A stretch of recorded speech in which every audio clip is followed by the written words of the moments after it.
Guys প্রায় তো পড়ে গেছিলাম। 4B থেকেও ভালো হবে এই জিক্সার মনোটন। ব্রেক চাপতে দেরি, ব্রেক হইতে দেরি নাই। এই বাইকটা নিয়ে কোনো দিক থেকেই অসন্তুষ্ট হইনি। পেছনের ব্রেকটাও এখন অনেক স্মুথ হয়েছে। আপনি খাড়া টানচান তাহলে আপনার কাছে 4Bটাই বেস্ট হবে।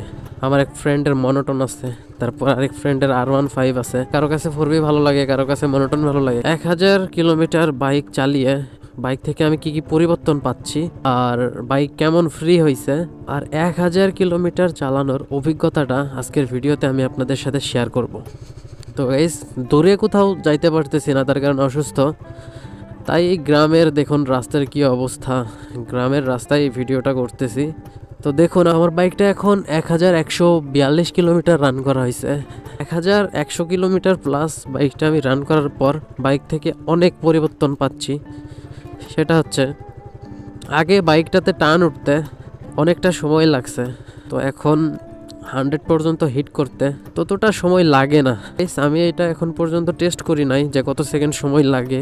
1000 কিলোমিটার চালানোর পর বাইকটা অনেকটাই ফ্রি হয়েছে, বাইকের ইঞ্জিনটা অনেকটাই ফ্রি হয়েছে।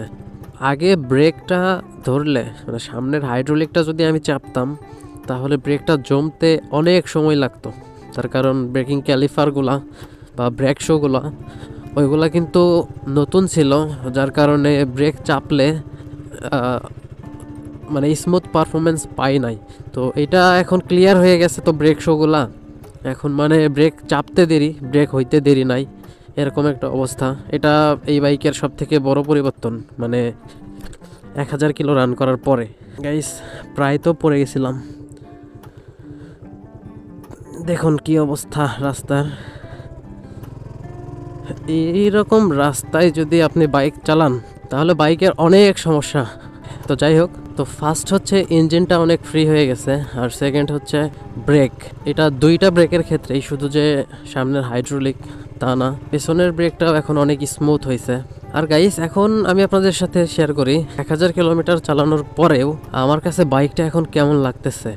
গাইস আমি যে বাইকটা শুরু থেকে রাইড করলাম 0 কিলোমিটার থেকে, তখন থেকেই আমি এই বাইক থেকে ভালো একটা পারফরমেন্স পাইছি। তার কারণ হচ্ছে আমি এর আগে সেরকম নামি দামি কোনো বাইক চালাই নাই। তো এর আগে আমার আব্বুর একটা বাইক আছে, সেটা হচ্ছে ডিসকভার 125, ওই বাইকটা আমি চালাইছি। আর টুকটাক আমার এক ফ্রেন্ডের মনোটন আছে, তারপর আরেক ফ্রেন্ডের R15 আছে। তো সেইগুলো টুকটাক রাইড করছি। মানে বাইকের টান বলেন, ব্রেকিং সিস্টেম বলেন, কন্ট্রোলিং বলেন, সব কিছুই আমার কাছে অনেক ভালো মনে হয়েছে।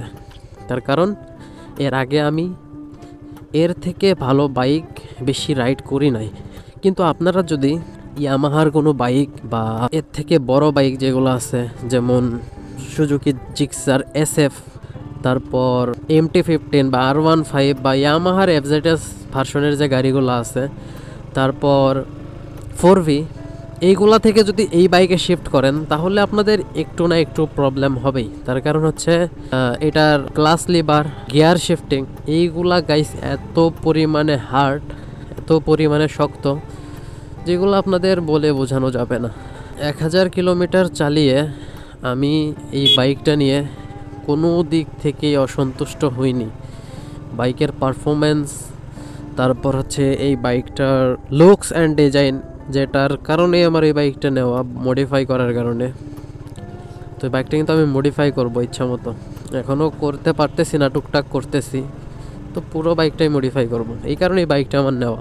কিন্তু গাইস আপনি যদি একটা মডিফাই করার জন্য বাইক নিতে চান তাহলে আপনার কাছে 4B থেকেও ভালো হবে এই জিক্সার মনোটন, একদম 100%। আর যদি আপনি খাড়া টান চান তাহলে আপনার কাছে 4Bটাই বেস্ট হবে। 4Bর ব্রেকিং সিস্টেম যে একদম খারাপ তা না, এটার থেকে ভালো, তার কারণ এটাতে ডিস্ক ব্রেক আছে, আর ABSটা তো নিলে আরও ভালো হয়।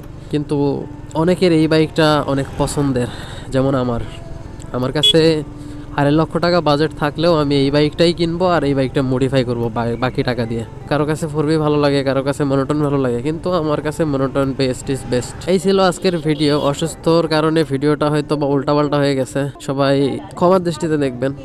আজকের ভিডিও পর্যন্তই। সবাই ভালো থাকবেন, সুস্থ থাকবেন, আল্লাহ হাফেজ।